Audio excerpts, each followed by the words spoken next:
ladies and gentlemen, and welcome once again to another episode of The Cider Drinker. Now, recently, well, I say recently, it was quite a few months ago now, I travelled with my wife, well, my now wife, and her family to Portugal for a little jaunt for an early summer holiday. And while I was over there, I thought, well, you know what? Portugal might be good for some ciders and stuff, so I'll have a little look about.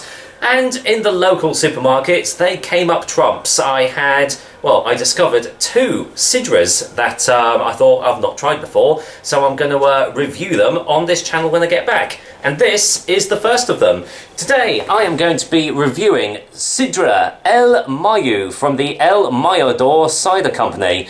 As you can see, they come in dinky little, is it 250ml bottles, just like that. I don't know if it's available in any other way, but it'll be down in the description below if it is. And this one comes in at a pretty average 4.1% ABV. Now, the difference between this and, say, another cider of this category in this sort of size bottle is that this was ridiculously cheap. I think a 6-pack of this was about €1.49. So, I mean, that equates to around about 20 cents per bottle, which is mind-bogglingly cheap, really. Like, if I saw this in the UK, it would be probably double, triple that, maybe, something like 70, 80 pence per bottle. But anyway, I am digressing. Let's see what I make of this, this Sidra, as it calls itself. Let's get the top off and let's just see what I get. Okay, let's get it poured into the glass. I'm using my dinky little Thatcher's glass that I bought from Tesco because they were on reduced. Okay, a little bit left in the bottle there, but well, not going to be able to quite stand it up, but let's go in for the carbonation and the colour. And as you can see, quite heavily carbonated, very, very light straw colour there. Obviously filtered, completely crystal clear there, but yeah, quite a lot of hefty bubbles rising up to the top there. Listen to that. There you go. Yeah, quite effervescent in there. So, well, looks alright. Does it smell alright?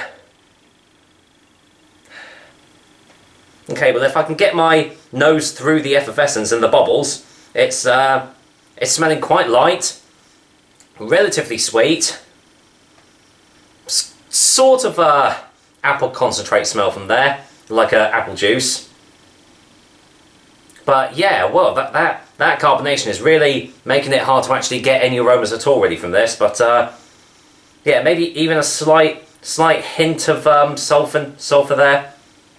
Yeah, getting a little bit of egginess. Anyway, well, for 20 cents a bottle, let's just see what this Sidra tastes like, shall we? Cheers, everyone, and here's to Sidra El Mayu from the El Mayu Sidra Company. Cheers.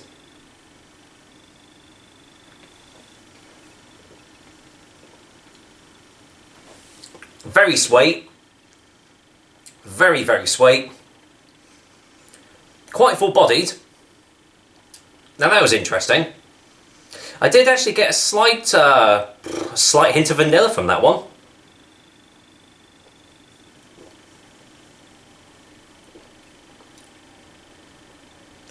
Yeah, it's very light. A little bit too over heavily carbonated there. I mean, I can already feel it, feel my stomach swelling up already. Yeah, quite full-bodied. Very, very sweet, as I've already said. Nice juicy apple flavours coming from this, to be fair.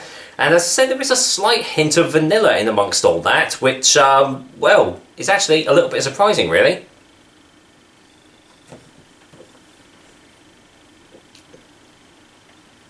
Now, you've got to remember, in the country that this is produced in, it's obviously, the weather is completely different to as it is here in the UK. I mean, at this moment in time recording, it is absolutely chucking it down outside, so typical British weather.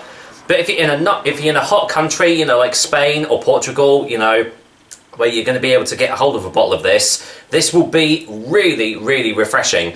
It's light, The ABV isn't strong at all, so it's really easily sessionable, and obviously because it comes in little 250 stubby bottles as well, you can have probably 2 or 3 of those in the day, not even feel a thing. In fact, you could probably go through a whole 6-pack and be probably completely fine.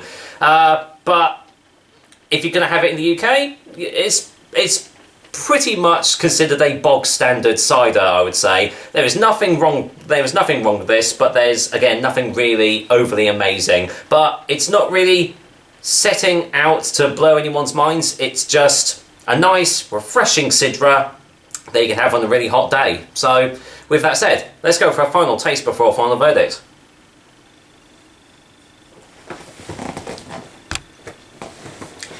Yeah, that's not going to last me long at all, to be fair. Really, really easy to drink. Nice, sweet, juicy finish to it all. My mouth does feel very refreshed. And do you know what? For 20 cents a bottle, you can't really sniff at that, can you? Let's get the rest of that in. So, you know, I can't fault it for what it's trying to do, and it does it fairly well. But it's obviously not going to win any major awards for big tastes or anything. But, you know, that's not what it's setting out to do. It just wants to be a nice, refreshing Sidra, which it is. So, got the chalk out. Now, what do you reckon? What's the rating going to be? Well, I can tell you right now that for a final verdict, Sidra El Mayu is going to get a 5 out of 10. As I have said, there is nothing wrong with that. It's just a completely middle-of-the-road Sidra. But if you do see it, if you ever visit Portugal or Spain or anywhere around that area, and you do see this in a local supermarket, because I did see it in a couple of places, definitely, you know, if you just want a nice refreshing drink, go for it, especially for 20 cents a bottle. I mean, you really can't sniff at that, can you? So with that said, that's another episode of the Sidra Drinker for you guys. I hope you liked it, and as usual, I will be back with another delicious and tasty cider soon. Until then, do you know what? I may even do another one later on today, because this is not going to last me long at all. Take care, guys. Until next time.